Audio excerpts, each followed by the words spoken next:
এই ভিডিওটি হচ্ছে অ্যাসাইলাম অ্যাপিল নিয়ে যাদের অ্যাসাইলাম ক্লেমটা রিফিউজড হয়ে গিয়েছে এবং বর্তমানে অ্যাপিল পেন্ডিং রয়েছে। এখন অ্যাসাইলাম অ্যাপিল কি এবং কি কি ডকুমেন্ট লাগে, কিভাবে প্রোগ্রেস করতে হয়, এই বিষয়গুলো নিয়ে আমি কথা বলবো এই ভিডিওতে। প্রথমে যেটা করতে হয়, যদি কারো অ্যাসাইলাম রিফিউজড হয়ে যায় তখন নোটিস অফ অ্যাপিল লঞ্চ করতে হয়। এটা কিন্তু অনলাইনে করা যায়। কোর্টের ফি হচ্ছে £140। কারো যদি লো ইনকাম থেকে থাকে তাহলে এই ফিটা রেমিশন চেয়ে একটা অ্যাপ্লিকেশন করলে এই ফি না দিলেও চলে। তারপর হোম অফিস থেকে, কোর্ট থেকে ডাইরেকশন আসবে যে হোম অফিস তাদের এভিডেন্সিয়াল বান্ডেল প্রোভাইড করেছে এবং অ্যাপিলেটের সময় আসছে এখন তার বান্ডেল প্রোভাইড করার সাথে স্কেলটন আর্গুমেন্ট, উইটনেস স্টেটমেন্ট। এবার অ্যাপিলের মধ্যে সবচেয়ে ইম্পর্টেন্ট বিষয়টা হচ্ছে রিফিউজাল লেটারটা পড়া এবং কী কী কারণে রিফিউজ করেছে সেই কারণগুলো এক্সপ্লেন করা একটা উইটনেস স্টেটমেন্টের মধ্যে। তারপর হচ্ছে একটা স্কেলটন আর্গুমেন্ট প্রোভাইড করে, একটা লিগাল ডকুমেন্ট একটা লয়ার প্রোভাইড করে। তারপর হচ্ছে একটা ইন্ডেক্স সহ অ্যাপিলের বান্ডল তৈরি করে এবং সেগুলো আপলোড করা কোর্টের পোর্টালে।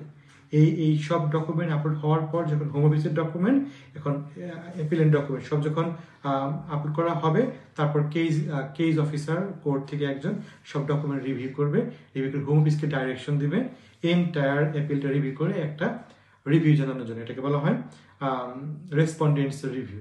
তখন হোম অফিস সব কিছু কনসিডার করে কয়েকটা ডিসিশন নিতে পারে। এক হচ্ছে বলতে পারে যে প্লিজ উইথড্র দি অ্যাপিল, আমরা তাকে গ্রান্ট করে দিব। অথবা বলতে পারে যে আমরা আমাদের রিভিউজাল মেনটেন করতেছি এবং আমরা চাই যে অ্যাপিলেন্টকে কোর্টে ক্রস এক্সামাইন করতে, আমরা হিয়ারিং চাই। সো এই দুইটার যে কোনো একটা হতে পারে। যদি হিয়ারিং হয় তাহলে হিয়ারিংয়ের জন্য প্রিপারেশন নিতে হবে।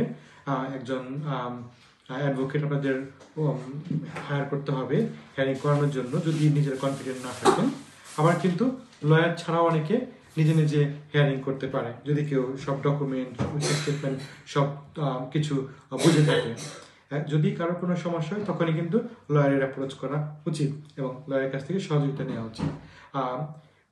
অ্যাপিল হিয়ারিং হয়ে যাওয়ার পর কিন্তু জাজ অনেক সময় ইনস্ট্যান্ট ডিসিশন নেয়, যেটা খুব রেয়ার। নর্মালি যেটা হয় 4 থেকে 6 উইকস, অনেক সময় 3 মাস মতো সময় লেগে যেতে পারে ডিসিশন আসতে।